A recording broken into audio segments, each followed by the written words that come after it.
Chez Audi d'ordinaire, on conçoit des voitures sérieuses, rigoureuses, limite psychorigides. Mais quand ils se lâchent, ça donne la R8 ou cette étonnante A1 Quattro. 333 exemplaires seulement dans le monde, celle-ci c'est la numéro 1, et un tarif de 51 000 €. Qu'est-ce qui nous vaut ce prix? Eh ben d'abord le look.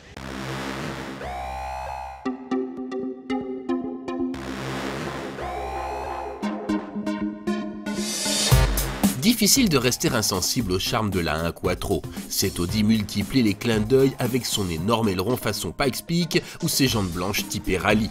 La face avant est dominée par le bouclier largement perforé, tandis qu'à l'arrière trônent deux sorties d'échappement massives. Avec une ligne aussi sportive, on s'attend à découvrir un habitacle dépouillé, il n'en est rien. La 1 Quattro vous accueille dans des sièges en cuir et dispose d'un équipement ultra complet. Elle se démarque par quelques détails spécifiques comme le contour à fond rouge ou le pommeau de vitesse en aluminium, clin d'œil à l'Audi R8. Mais la 1 Quattro, ce n'est pas qu'un grand méchant look. En effet, sous le capot, les gens d'Audi ont greffé ce 2 litres turbo de 265 chevaux. Incroyable cette puissance dans une citadine. Alors évidemment, pour la canaliser, la 1 Quattro, c'est une 4 roues motrices. Dit comme ça, une Audi Quattro, ça paraît banal, oui, sauf que la plateforme de la 1 n'avait pas été prévue pour recevoir la transmission intégrale. Il a donc fallu la modifier pour incorporer l'arbre de transmission et mettre des trains avant et arrière d'Audi TT. Un sacré boulot. Bref, au volant d'un engin pareil, on a vite fait de se prendre pour un pilote de rallye. Tiens, on va laver les notes. Pour la spéciale. Bah oui. Tu lis bien en rythme, hein, c'est vachement important, hein, sinon moi je perds le rythme. Hein. Allez, c'est parti. La 1 Quattro, c'est une petite boule de nerfs. Son moteur plutôt discret à bas régime se met à grogner et souffler de façon impressionnante lorsqu'on le sollicite.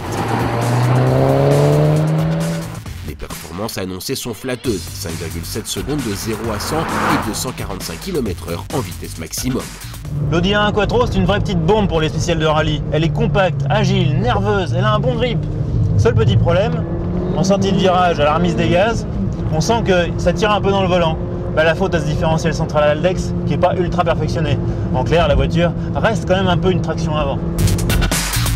La technologie Haldex trouve ses limites avec une motorisation aussi puissante, les remontées de couple dans le volant venant ternir des sensations de direction déjà trop légères. Mais la 1 Quattro souffre surtout d'un confort précaire. Quand on n'est pas en mode arsouille complète, la 1 Quattro, elle est quand même un petit peu fatigante. Ses suspensions sont très fermes, les sièges sont assez durs, et en plus le moteur fait un raffut de tous les diables sur autoroute. Bref, c'est un joli collector, mais vaut mieux avoir quelque chose d'autre à côté dans le garage. C'est sûr, aucun argument rationnel ne peut justifier l'achat de cette Super A1 dorée sur tranche, mais les 333 exemplaires de ce superbe collector sont déjà tous vendus. Parions que leurs heureux propriétaires s'amuseront bien à son volant.